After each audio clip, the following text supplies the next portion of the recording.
Dahil malamig ang panahon, tara magsigang tayo.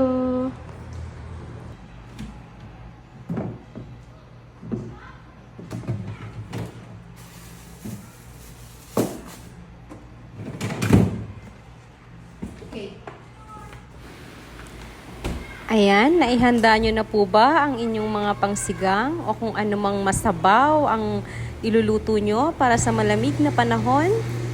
Tara po, luto na tayo. Magpapakulo lang ako ng tubig.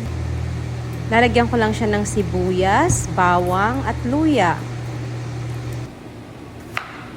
Maghihiwa na rin po ako ng mga rekado ng pangsigang. Andyan ang ating kamatis, labanos. Ayan, nahuhulog pa. Ang ating gabi, pangpalapot ng sabaw.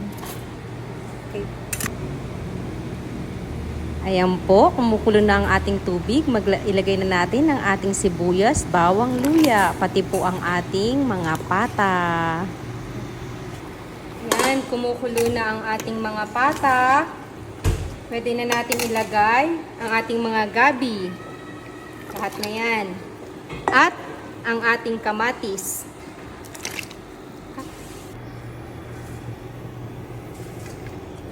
So, ayan. Malambot na po ang ating pata.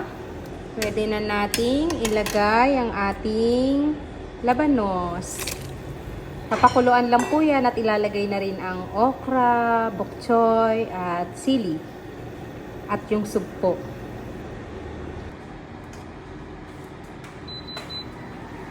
Ayan, ilagay na po natin ang ating mga okra. Ayan, saglit na kulo. Ayan, after 5 minutes, okay na ang ating okra. So, sabay-sabay ko nang ilalagay ang sugpo,